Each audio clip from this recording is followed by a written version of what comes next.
My mom would be at all my sporting events. Let's say I was playing football, okay? My mother would be on the sidelines, and if the play on the field started going one way, my mother would run along like, Mark, get him, get him. I'd be like, oh my gosh. I'd get in the huddle with the other guys. They go, Mark, is that your mother? I go, no, I never saw her before in my life. See, the greatest gift my mother ever gave me, she believed in me. I have overdosed on drugs on 3 occasions where I should have been dead. But I believe I was kept here for a reason. You show me your friends, I will show you your future. How do I know this? I hung out with losers, and I became the biggest loser of them all because I gave up everything I dreamt about as a little boy because of who I chose to surround myself with. My friends would drive me home at 2, 3, 4 in the morning. We'd be drunk and high, laughing in the car. We'd pull up in front of my house in New York. They go, Mark, the light's on. I go, oh man, my mother's up. See, my mom wouldn't go to bed until she knew her son was still alive. I'd walk in, she'd say, hi Mark, how was your night? I go, it was good, Mom, I'm just gonna go to bed. She goes, can I talk to you for a minute? I go, Mom, I'm tired, I'm just gonna go to bed. She goes, Mark, I haven't seen you all day and all night. Can I please talk to you? I said, man, just leave me alone. You bug me. I'd slam my bedroom door on the one person who believed in me. I was on a worldwide tour and we were wrestling overseas in Japan.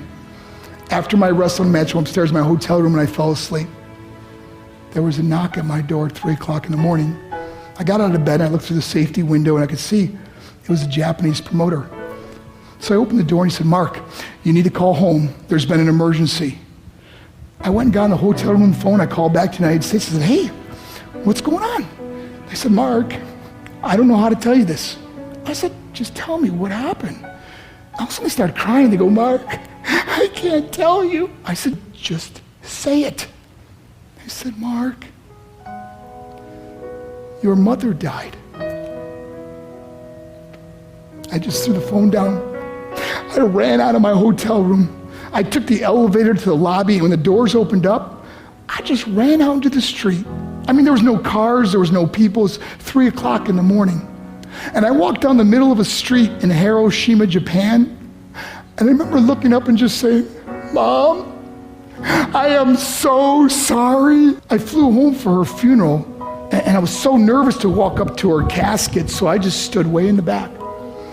And I kept looking from a distance. I kept thinking to myself, Mom, please wake up. Please get up. And then I finally got the nerve to walk up to her.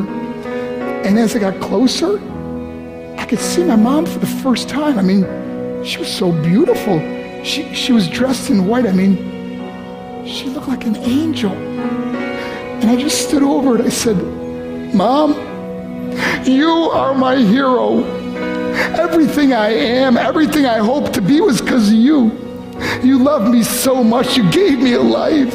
You're the only one that ever believed in me. How did I repay her? By getting drunk, by getting high, by getting stupid, by hanging out with losers? For what?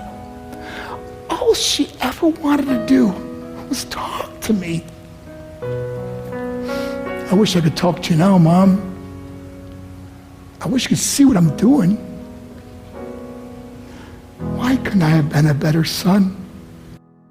We are defined by our choices. But if you surround yourself with people involved in drugs and alcohol and pills, it's a dead end. I'm not here to preach to you. I'm here to tell you I lived that life. It leads to broken hearts, broken relationships, broken dreams, and death. For what? To get high? If you have a mother or a father, when you go home, tell them how much you love them. See, my whole life was about being rich and famous. I had to be a millionaire. I had to win the race. I had to win the race at the expense of my marriage, my family, my friends. For what? To be all alone in the world? I learned what is truly important, and that is how precious this gift of life is, and our families, and how quickly it can be taken away. See, I no longer live in time, I live in moments. See, it's not what's in your pocket that matters, it's what's in your heart that truly matters. Love Love is just a word until somebody comes along and gives it meaning. You're the meaning.